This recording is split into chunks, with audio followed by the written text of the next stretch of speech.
Quando eu olhei, eu li o que Mário Quintana tinha escrito para o epitáfio dele, que aliás é o que está no túmulo dele. E quando eu li aquilo, eu quase caí de costas, porque Mário Quintana escolheu para o túmulo dele como epitáfio. Ali estava escrito a mesma coisa que eu tinha escolhido para o meu. É óbvio que ele não copiou de mim. Sobre ele, que tem o mesmo nome que eu inicial, dizia dos Mários o melhor. E é claro que Mário Quintana, apenas a gente teve uma inspiração assemelhada.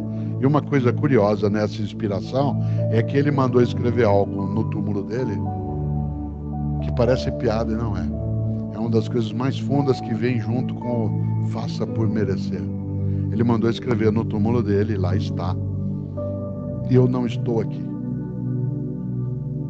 Eu não estou aqui. Eu não estou aqui. Onde está Mário Quintana? Em nós. Na amizade que repartiu, na solidariedade que ofereceu, na honestidade que praticou, na religiosidade que sonhou, na sexualidade que assumiu, na fraternidade que edificou, na liberdade que degustou.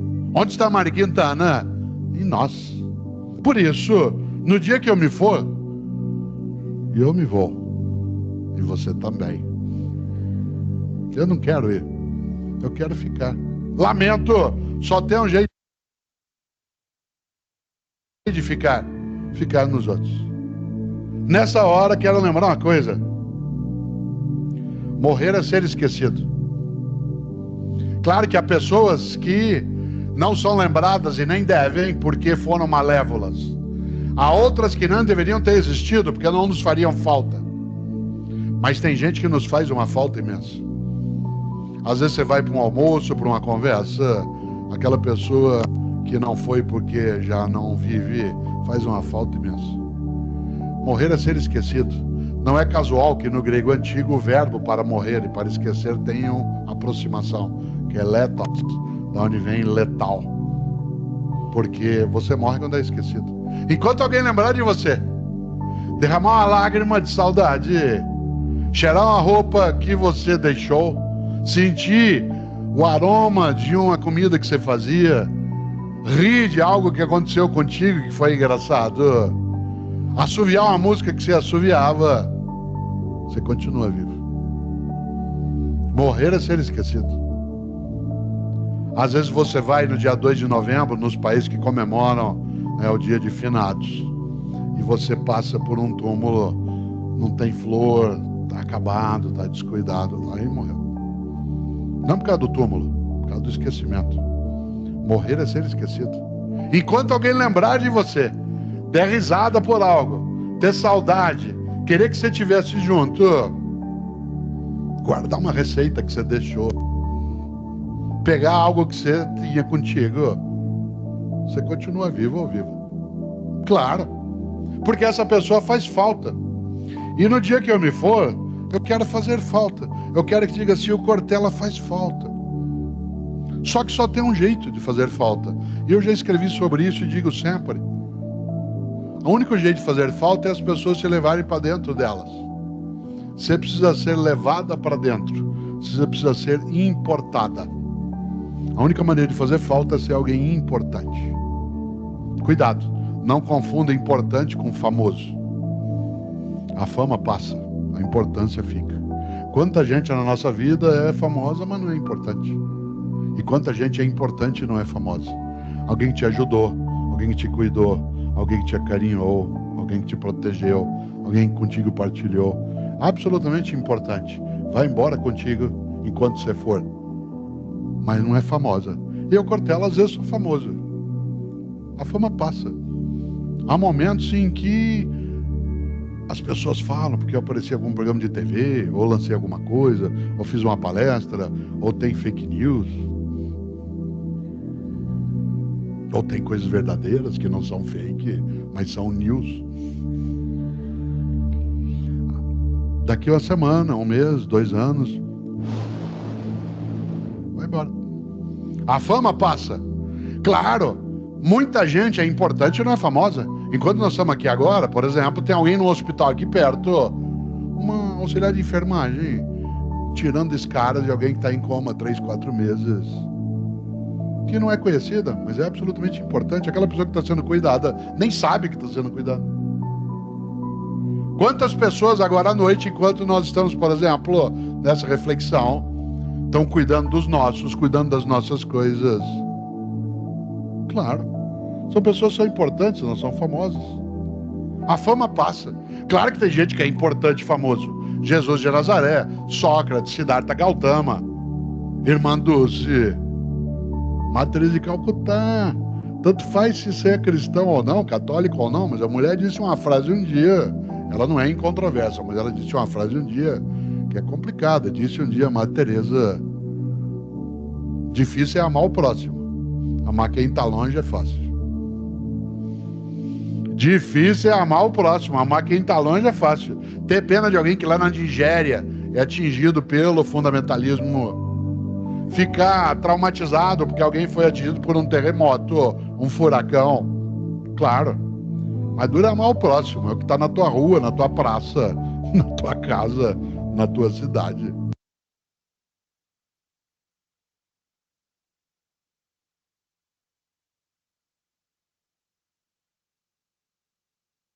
Por isso que eu gosto do Cortella. Cortella sempre certo, sempre positivo naquilo que fala. O difícil é amar o próximo. Amar quem está longe é fácil. Mas vamos direto à nossa aula de hoje. Vamos ver a petição inicial, é o que eu vou falar hoje. Semana que vem vamos falar sobre declaração, embargos de declaração, tá? Vamos falar da petição inicial, que é o que está todo mundo atrás. Bom, para começar, parte. Quem são as partes dentro de uma petição inicial? As partes conceito. As partes são sujeitos do processo que utilizam o Poder Judiciário para solucionar o conflito existente. Isso é conceitual, tá? Existem, contudo, alguns requisitos para ser parte, para mover a parte judiciária, sejam ele possuir direitos e obrigações na forma do Código Civil, capacidade das partes e aptidão para exercê-lo, capacidade de estar em juízo. A pessoa também precisa de capacidade postulatória, que é a habilitação para apresentar pretensões perante o Poder Judiciário. Então, nesse caso, capacidade de direito, artigo 1º do Código Civil, ser pessoa. Então, interessante é esse capacidade de direito, é ser pessoa dentro do Estado brasileiro e ser reconhecido, estar dentro do Estado brasileiro. Segunda parte, capacidade de postular em juízo, capacidade, artigo 2º do Código Civil, ter nascido com vida, é a teoria nativista, é a capacidade de direito, e ter maior de 18 anos, você exercer sozinho. Se você não tem capacidade de direito, você ser representado ou assistido, tá? A representação ou assistido do artigo 2º do nosso Código Civil. Aí, preenchimento da parte, ou seja, requisito de você ser parte é ter capacidade de direito e capacidade de exercício. Sozinho, esses direitos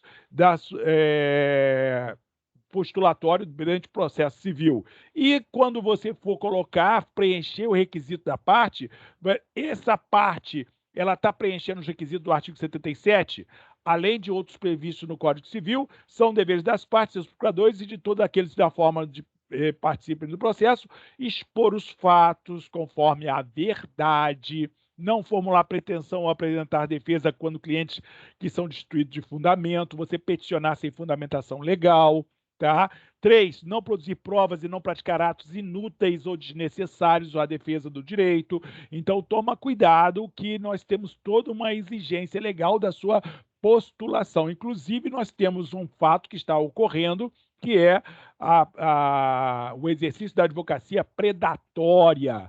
Toma cuidado com quem você está representando. Então, no momento que o cliente vier falar com você para ser parte de um processo, verifique se ele realmente tem condições de ser parte do processo. E segundo, se você ficar postulando de forma a não existir defesa, não existir direito, você está exercendo a advocacia predatória. Isso aí está sendo considerado não só ferir o Código de Ética, mas também atentado contra o Poder Judiciário, ou seja, crime. Não produzir provas, cumprir com exatidão as decisões judiciais de natureza provisória ou final e não criar embaraços à sua efetivação.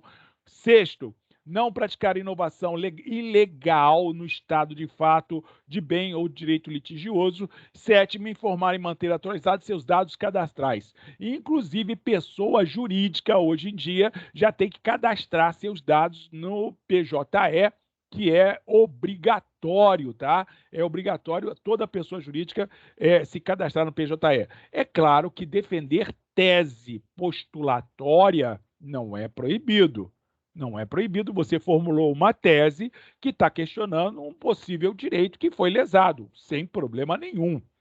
Tá? Então, você postular uma tese de uma lesão a direito é uma coisa, você exercer a advocacia predatória é outra. Toma muito cuidado com isso, que nós estamos numa inovação jurídica que está ocorrendo dentro do nosso direito e vocês podem estar exercendo essa advocacia predatória sem querer. É o exemplo que você entra com diversos processos sobre a mesma causa, com o mesmo objeto, e não é uma tese jurídica, é pura e simplesmente o intuito de fazer um acordo, de buscar um valor, e não podemos fazer isso. Nós estamos sim defendendo um direito, tá?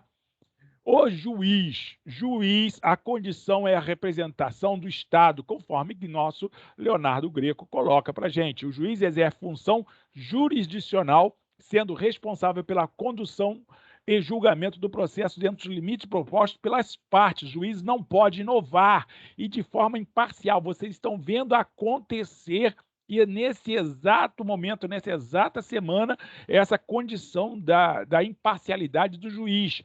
Vocês estão vendo no TRF o que está acontecendo. O Conselho Nacional de Justiça, CNJ, está atuando perante o TRF 4, alegando que não houve imparcialidade. O juiz tratou com o Ministério Público sobre diversos assuntos de forma imparcial, e isso, de forma parcial, isso não pode ocorrer, tá? Para que essa função seja exercida com isenção, o CBC estabelece situações que impedem ou trazem questionamentos sobre a possibilidade de um magistrado julgar determinada causa, com relação a impedimento e suspeição.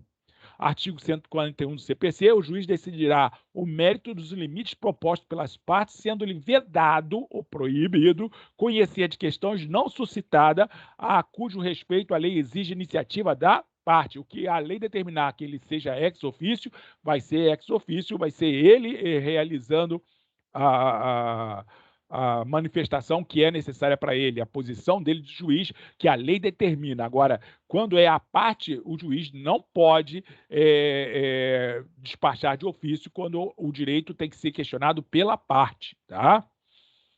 Auxiliares da Justiça. Então, dentro do processo ainda vamos ter o artigo 149 do CPC, o escrivão, depositário, mediador, contabilista, chefe de secretaria, administrador, conciliador, regulador de avarias. Essa questão aí sempre cai em exame de ordem, sempre tem um regulador de avarias lá, faz parte do Poder Judiciário. Tribunal Arbitral não faz parte, Justiça Desportiva não faz parte, tá? O oficial de justiça faz parte, o intérprete, o partidor, o perito, o tradutor, o distribuidor, todos esses fazem parte, são auxiliares da justiça. Ministério Público é autônoma, é uma instituição regulamentada pelo artigo 127, 129 da Constituição Federal e no CPC atua na defesa da ordem jurídica, do regime democrático e dos interesses sociais e individuais indisponível. Então, toma cuidado que o Ministério Público não faz parte do Judiciário e não pode mancomunar, né, ou tratar ou ter alegativas com outro que não seja o próprio Estado. Não tem nada a ver com o Poder Judiciário ou o juiz. Ele defende o Estado do direito da nossa sociedade, tá? Cássio Capella aponta que as seguintes funções institucionais do Ministério Público se relacionam ao direito processual civil. Então, o Ministério Público defende interesses da sociedade junto ao Poder Judiciário. Ele não faz parte do Poder Judiciário. A Defensoria Pública é uma instituição regulamentada pela Constituição Federal no artigo 134, 135 e no CPC 185 e 187, tá? Do CPC. que tem a função de garantir o acesso à justiça de pessoas economicamente hipossuficientes, representando-as em juízos e extrajudicialmente. Então, a atuação da Defensoria Pública ao hipossuficiente, seja ele, não coloca limite, toma muito cuidado. 2 salários mínimos, toma cuidado, a hipossuficiência pode ser naquele momento. Nós temos julgados do Superior Tribunal de Justiça e dos superiores tribunais em relação a essa hipossuficiência, não demanda a situação econômica de 2 salários mínimos ganhar ou ter, e sim na situação que a pessoa não tem condições para seu próprio sustento de poder exercer a atividade ali. Então, toma cuidado com essa questão da Defensoria Pública. E os advogados. O advogado é sujeito processual responsável pela representação judicial ou de terceiros. E, segundo a Constituição Federal, é indispensável a administração da justiça, sendo inviolável por seus atos e manifestação no exercício da profissão nos limites da lei. Artigo 133 da Constituição Federal. Lembrem que o advogado representa a parte em juízo. Temos as exceções do juizado especial até 20 salários mínimos, do habeas corpus, temos algumas exceções da postulação trabalhista, tá? Temos algumas exceções, mas advogado faz parte do processo, tá? Nós temos o processo com a sua fase postulatória, fase saneadora, fase probatória, fase decisória e cumprimento de sentença. O que nós estamos fazendo aqui hoje é exatamente aqui, na fase postulatória, a nossa petição inicial. Aqui a primeira parte é essa, para você postular em juízo é através da petição inicial. E o que tem que ter a petição inicial? Para isso, eu fiz um apanhado aqui do artigo 319 a 331, são os requisitos, tá, da petição inicial, 319 e 320. Eu posso emendar a petição inicial, se alguma coisa ali faltar, 321 do CPC, o pedido e o deferimento ou indeferimento da nossa petição inicial. Os requisitos da petição inicial você vai encontrar no 319, 320 da petição inicial do CPC está contido lá. Vamos ver quais são as exigências. 319, inciso 1, ao juízo que é dirigido. Então, toma cuidado na sua, quando for endereçar, fazer o endereçamento da sua petição inicial, que vai ser ao juízo. Aquela questão de ao excelentíssimo senhor doutor juiz, na prática você pode fazer isso, mas exame de ordem não faz. Não faz. Se for a área civilista, tributarista, empresarial, e toda família, todas as outras, todas as áreas, ramos do direito, deve ser ao juízo. Na petição penal, que não é petição, é queixa-crime, manifestação, notícia-crime, lá que continua, porque o CPP não mudou. O que mudou foi o CPC no artigo 319, em 2015, que é ao juízo agora. Se for uma petição criminal, vai ser ao excelentíssimo senhor doutor juiz. Agora, os demais ramos do direito, ao juízo.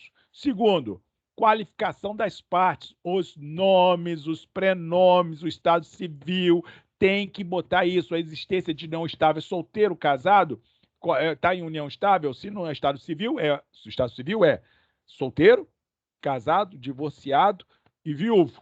Tá? Essa é a situação do estado civil. União estável ainda não é estado civil. Então, tem que colocar a união estável, se existe ou não.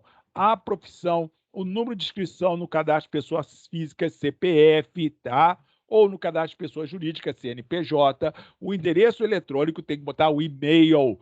Lembra de botar e-mail, qualificação, tem que ter tudo isso se você estiver fazendo exame de ordem. Se você estiver fazendo petição na prática, isso aí é problema teu, mas eu preciso fazer você passar no exame de ordem e não passar vergonha. Passar vergonha no tribunal, você passa sozinho na sua petição. Porém, exame de ordem, eu estou te dando a orientação aqui. Tem que ter e-mail. Ah, mas meu cliente não tem. Abre um e-mail para ele, tá? Ainda, o domicílio e a residência do autor e do réu. Você tem que saber os dois. Se por acaso você não souber do réu, aí você vai fazer conforme o CPC determina com relação a edital, citação, busca, vai entrar com uma tutela, nesse caso, a tutela não de emergência, e sim de evidência, para buscar quem é esse réu que você está procurando. Você pode entrar com a tutela de evidência, que é a preparatória para você conseguir buscar o nome do réu. 3. os fatos e fundamentos do pedido. Tem que colocar o fato, o que aconteceu, e tem que ser concatenado, ou seja, tem que ser uma coisa inteligível, você declarar os fatos que aconteceram. O que aconteceu para você justificar o seu pedido? Conta a história, conta o fato, conta direitinho o que aconteceu, entendeu? Aí a questão, você quando for elaborar os seus fatos, você vai ter que colocar ali a fundamentação legal. Eu gosto de separar fatos, fundamentação legal ou do direito, e tem que concatenar o fato com o direito, com a fundamentação legal e o pedido. O pedido e suas especificações. Então, a sua petição inicial não pode ser inepta. A sua petição inicial tem que ser um fato. Começa lá com endereçamento, qualificação das partes. Ah, professor, o nome da ação. O nome da ação é o de menos, tá? Você tem que botar fulano, venha apresentar a ação contra cicrano, anonimada, ou seja, com nome, sem nome, mas tem que botar alguma coisa, tá? Lá na qualificação, ação de quê? O que você quer? Depois os fatos, depois o pedido, que sempre concatenando os fatos com direito, fundamentação legal e o seu pedido, tá? E dentro das suas especificações. O valor da causa, isso aqui eu estou falando, eu vou mostrar ainda o modelo, tá? Eu estou falando o que o artigo está pedindo. Não necessariamente nessa ordem, o interessante também é isso, tá? Ou pedir suas especificações, o valor da causa, toda causa tem um valor, tem que ser líquida. A sua petição inicial tem que ser líquida. Se for uma obrigação de fazer, pura e simplesmente fazer alguma coisa, você declarar no pedido que se faça aquela coisa. Se a obrigação é de dar e entregar, você bota a valoração pecuniária daquilo, tá? E se por acaso é um dano, porque não fez uma obrigação de fazer, você bota a valoração daquilo. E o valor da causa vai incidir exatamente nessa liquidez que você vai dar à sua petição inicial, tá? 6. As provas com que o autor pretende demonstrar a verdade dos fatos. Prova testemunhal, pericial, documental. Junta já as provas na sua petição inicial. Não deixa para juntar lá na audiência de instrução. Já apresenta, toma cuidado que na inicial você tem que apresentar todas as provas que fundamentam o seu pedido e que demonstram os fatos que o juiz tem que analisar, tá? E 7, a opção do autor de realizar ou não a audiência de conciliação e mediação. É obrigatório colocar isso. Então, se você fizer exame de ordem, você tem que seguir o 319 como um todo. Olha só a ordem, como a ordem está deslocada. Por isso que eu gosto de colocar na minha fundamentação, eu entro com endereçamento, qualificação das partes, preliminares, aí eu faço pedido se não quero gratuidade de justiça, se eu quero tutela antecipada, isso em preliminares, Se eu desejo ou não desejo audiência de conciliação, mediação, aí depois entro com os fatos, por isso que eu vou botando tópicos separados dos fatos. Aí depois, dentro dos fatos, eu coloco do direito e fundamentação legal. Aí depois eu passo para pedidos. Aí depois dos pedidos, requerimento das provas. Quais são as provas que eu quero apresentar? Aí depois, valor da causa e o fechamento com, sempre pedindo a condenação. Lembra do pedido da condenação sempre, tá? Fazendo fechamento nesses termos, pede deferimento, a data, local e data, e a assinatura da parte e do advogado. Eu gosto de fazer questão que a parte assina, tá? Parágrafo 1º. Caso não disponha das informações previstas no inciso 2º, poderá o autor da petição inicial requerer diligência necessária para a obtenção. Então, não sabe o réu, você pode lá pedir preliminar que o juiz busque junto ao Serasa, ao SPC, à Receita Federal, ao que for, o nome da outra parte. Detran, batida de trânsito, só tem a placa do carro, você precisa, pelo Detran, que seja nomeado quem é o proprietário do veículo para você poder dizer a causa, tá? Parágrafo 2º. A petição inicial não será indeferida se, a despeito da falta de informações a que se refere o inciso 2, for possível a citação do réu. Então, não vai ser, se dá para citar de qualquer jeito, é o João que mora na rua tal, mas eu não sei, excelência, a sua qualificação legal, peço que seja mandado ofício à Receita Federal para que a Receita Federal informe e etc. E nesse caso, você está já solicitando ao juiz que busque a informação, que você não tem a informação. Por quê? Porque foi uma batida e sumiu, ou eu sei só o primeiro nome, eu não tenho todas as informações. Parágrafo 3º, a petição inicial não será indeferida pelo não atendimento dos dispositivos segundo esse artigo, se a obtenção, aí eu acabei de repetir, o juiz não pode. 320, a petição inicial será instruída com os documentos indispensáveis à propositura da ação. Então, por isso que eu falei, as provas documentais, periciais, através de laudo, já junta na sua inicial. Por favor, não deixa para juntar depois, porque ali está a sua parte em que você vai pegar e precisar provar o alegado, principalmente se você pedir uma tutela antecedente de algum direito que você queira ter, queira seja já apresentado, seja deferido para ser confirmado ao final. Junta sempre as provas. E o juiz, 321, ao verificar que a petição inicial não preenche o requisito 319 e 320 ou que apresenta defeitos e irregularidades capazes de dificultar o julgamento do mérito, determinará que o autor, no prazo de 15 dias, a emende ou a complete, indicando com precisão o que deve ser corrigido ou completado.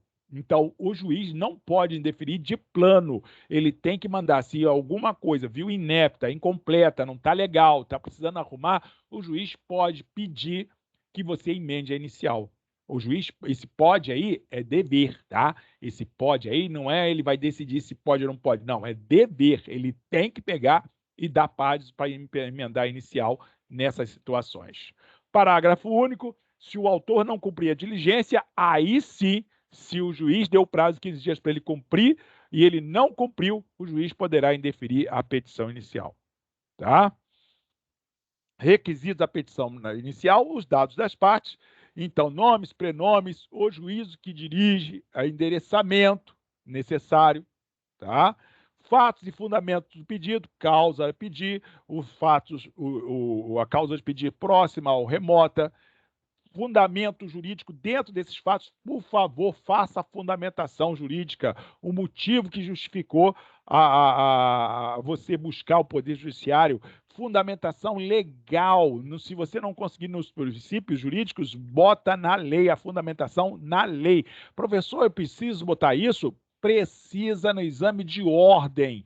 Se você vai fazer a sua petição inicial, é problema seu na prática, mas no exame de ordem eu preciso que você bote a fundamentação, porque é pontuação. Então não entra nessa de o juiz tem que saber, faz a fundamentação legal, tá? Porque eu já vi algumas vezes as pessoas, o juiz é obrigado a saber a fundamentação legal, mas você diga a lei, diga aonde você está se fundamentando.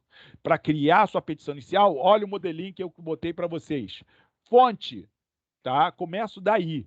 Onde que o senhor buscou isso? As regras da Associação Brasileira de Normas Técnicas, a ABNT. Se alguém vier perguntar, onde é que está essa, que a fonte é 12, o Time New Roman, espaçamento e-mail, a ABNT. Qualquer documento vai na ABNT. Não tem regramento formal no CPC para isso, mas tem regramento da Associação Brasileira de Normas Técnicas que nos orienta a isso. Então, fonte do tamanho 12, Time New Roman, espaçamento entre linhas, 1,5, tá? Se for penal, aí você vai colocar excelentíssimo senhor doutor juiz de direito da vara criminal de tal lugar. Agora, se for os outros ramos do direito, com exceção do direito penal, ao juízo da vara. Não é excelentíssimo senhor juízo, não tem nada disso, pelo amor de Deus. Não faz uma besteira dessa, que eu já estou vendo algumas petições que o cara chama excelentíssimo senhor juízo. Não, é ao juízo, não é juiz, é ao juízo, tá?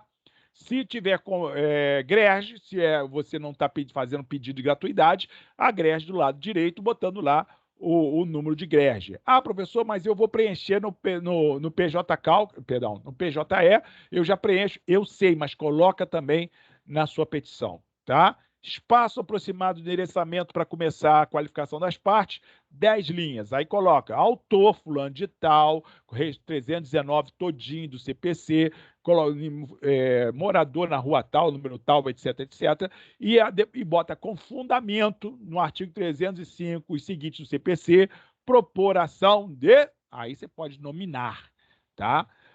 Se tem tutela antecipada, se não tem tutela antecipada, você pode nominar. Se você não sabe nome, você escreve, então, ação inonimada, sem nome, tá?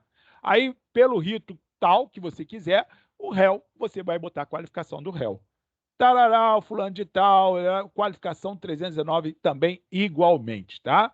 vai colocar lá prioridade. Tem prioridade? O pessoal gosta de colocar logo debaixo do endereçamento. Prioridade idoso, prioridade autista, prioridade deficiente, prioridade super idoso. Isso aí é na sua prática, pelo amor de Deus, cuidado com isso. Existe a prática de nós exercermos atividade dentro do fórum e existe o exame de ordem. O exame de ordem vai te delimitar a formalidade legal, não é a formalidade prática, é a formalidade legal. A prioridade da tramitação, você vai logo depois da qualificação das partes. Aí você bota qual a prioridade, se couber. Segundo, preliminar ainda, a gratuidade de justiça. Vai colocar a gratuidade de justiça com pedido ou não de gratuidade de justiça. Se você pagou GRES, não tem gratuidade de justiça. Se você pediu gratuidade de justiça, não há necessidade de botar GRES, tá? Já bota de lado, por isso que eu estou botando aqui no modelozinho, esse modelo é meu, tá? Eu estou dando para vocês já terem sempre uma formatação de fazer e ficar gravado na sua mente esse modelinho. A opção do autor pela realização ou pela não realização de audiência de conciliação e mediação. Coloca lá no começo para já saber se você vai ter mediação ou não, tá? Depois da lead, da discussão do objeto da ação. Qual é o objeto da ação? Fatos, explore os fatos, explore o que você está ali, o que é o objeto da ação. Da fundamentação, qual é a fundamentação que você está utilizando? Fundamentação jurídica, fundamentação na doutrina, fundamentação na jurisprudência, você vai mostrar tudo que está te dando fundamento para aquilo, inclusive aí entra a jurisprudência. No exame de ordem, não precisa. No exame de ordem, não precisa botar jurisprudência, não precisa botar doutrina, mas precisa botar fundamentação legal, tá? No exame de ordem, precisa botar fundamentação legal, coloca a lei. Agora, na sua petição inicial que você, na prática, bota a fundamentação, tudo que você colocar. Tem tutela de urgência? Tem tutela de emergência? Tem tutela de evidência? Coloca ali a tutela de urgência que você está querendo e se precisar, tá? Se não precisar, aí vai fazendo a sua tutela, faz o seu fundamentação e já entra no pedido. Diante do exposto, você requer. Se você botou lá na preliminar a prioridade da tramitação, que dê prioridade pedido, prioridade de tramitação. Segundo, pediu gratuidade de justiça? Pede novamente no pedido gratuidade de justiça, tá? Pediu tutela provisória? Então pede novamente a tutela provisória. Aí terceiro, citação do réu. Aí vão os pedidos, citação do réu, cita o réu para que ele, no prazo de tantos dias, conteste ou marque audiência, ou o que for de direito, tá? Alguém está falando comigo? Não? Tá tranquilo? Alguém quer uma dúvida? Quer Tranquilo, perguntar? professor, pode continuar. Tá, legal. Então, continuando, no pedido, toma cuidado que as pessoas esquecem a porcaria do pedido, aí não faz concatenização do que foi os fatos, do que foi do objeto da lide, ou o que você está querendo, a fundamentação legal, aí você não faz o pedido da coisa. Então, lembra de marcar, por isso que eu gosto de botar assim bem esclarecido o que tem que ter na tua peça inicial. Então, você pediu prioridade, então repete prioridade nos pedidos. Pediu gratuidade, repete gratuidade no pedido. Tem uma antecipação de tutela, repete que seja concedida liminarmente a antecipação de tutela. Aí pede a citação do réu para contestar a demanda, pelo amor de Deus, e ainda pede que o seu procedente, a procedência do seu pedido. O que você pediu, vai item por item que você pediu, que seja julgado procedente, pedido para isso, que seja julgado procedente, pedido daquilo, que seja condenado réu, os honorários advocatícios. A única que você não precisa colocar lá nos fatos e sim no pedido é seus honorários advocatícios, é os honorários de sucumbência, tá? Ah, mas eu já cobrei do cliente, tá, mas o sucumbência também é direito, então faz o seu pedido do honorário de sucumbência e os seus pedidos têm que ser delimitados, principalmente se você pediu prioridade, repetir o pedido de prioridade. Se você pediu gratuidade de justiça, repetir gratuidade de justiça. Tá? Se você pediu que seja dado liminar, repete a tutela antecipada. E principalmente a citação do réu para que ele conteste, tá? E depois vai delimitando, julgado procedente, cada um dos pedidos que você fez. Por exemplo, que seja pago o valor de reparação do dano que ele causou na batida de carro, ou então, se foi uma cobrança devida, que tire o nome do Serasa e que pague uma indenização pelo dano moral, mas aí você falou a fundamentação do seu dano moral. você tem que estar lá, concatenar. Lembre sempre concatenar os fatos, o fundamento que você fez com os pedidos, tá? E, por último, condenação do réu nos custos processuais, honorários advocatícios. Lembra disso. Lembra que tem que ter os seus honorários. Depois das provas. Protesta por todas as provas, requer todas as provas, mas você já junta na inicial. Lembre, todos os documentos têm que estar apresentados na sua inicial, tem que estar juntado na sua inicial, tá? Vai lá a produção de provas, que se houver necessidade de indagar perito judicial, que requer, todas as provas de direito admitido, testemunhais, documentais, que testemunhal não dá para apresentar aqui, mas do documento dá, então bota o documento ali, tá? Depois, valor da causa, dá-se o valor da causa, o valor de tanto, tem que ser o valor da causa, é o valor do que você está pedindo, lembra sempre disso, tá? A não ser aquelas causas que já estejam delimitadas na lei, a obrigatoriedade, por exemplo, alimentos. Se você entrar com um pedido de alimentos, você vai ter que multiplicar o valor do alimento, por exemplo, R$ 1.000 vezes 12. Isso aí do CPC que determina isso. Então, você vai ter que pegar R$ 1.000 vezes 12, o valor da causa R$ 12.000. É a multiplicação do quanto você está pedindo vezes 12, que é o tempo, pelo menos, que vai durar aquela causa. Então, toma cuidado que se o valor da causa estiver delimitado na lei, você vai botar de acordo com a lei. Mas se não tiver delimitado na lei, você vai botar de acordo com o pedido que você está fazendo, tá? Dá-se a causa o valor de tanto, espaço, tá? Espera deferimento, ou nesses termos, espera deferimento, vai ao jargão final, tá? Local e data, nome da parte, eu gosto de colocar o nome da parte para a parte, se for possível, assinar. Nome da parte, nome do advogado, está feita a sua petição inicial. É basicamente nisso, tá? Toma cuidado, a alteração da identificação do órgão jurisdicional, onde, para quem você está apresentando, não vai botar uma petição civil dentro de uma vara de família, não faz isso. Você está errado, é civil, família é família. Vê se tem vara na comarca, tá? A ampliação, as modificações, ampliou o rol, você tem que botar e-mail nas partes. Se você não sabe do réu, ok, mas do autor você tem que saber, tá? As diligências necessárias, sempre peça as diligências necessárias. A petição inicial não vai ser indeferida, sempre vai, se faltar informação, se estiver errado, o juiz vai pedir para você emendar a inicial, tá? E sempre lembra se você vai querer ou não a audiência de conciliação ou mediação, tá? Sempre que houver a emenda à petição inicial, o juiz vai te dar o prazo de 15 dias para você emendar a inicial. E se você colocar, não cabe recurso contra a pedido de emenda à inicial, tá? Você tem que se virar. O juiz não vai falar, emende a inicial no que consta no documento tal. Não, é você que emenda a inicial. Você tem que ver o que você errou e você vai ter que alterar. O juiz não vai falar. Ele não é obrigado a falar, tá? É problema teu. Toma cuidado com isso. Só vai ser indeferida de plano, aí se você não cumpriu o prazo de 15 dias, tá? Ou se for inepta, não tem como, aí não tem nem como emendar, a parte é ilegítima, o autor carece de interesse processual e não foi atendida às prescrições do artigo 106, 321. Então, toma cuidado que algumas ações não vai ter emenda, vai ser diretamente inepta ou vai ser indeferida de plano. Toma cuidado para a sua petição inicial não ser indeferida de plano, tá? Veja sempre 331 e demais artigos. Ufa! Consegui acabar antes de 6 horas, dá um 6:01. Já tá 6:01. 6 horas certinho.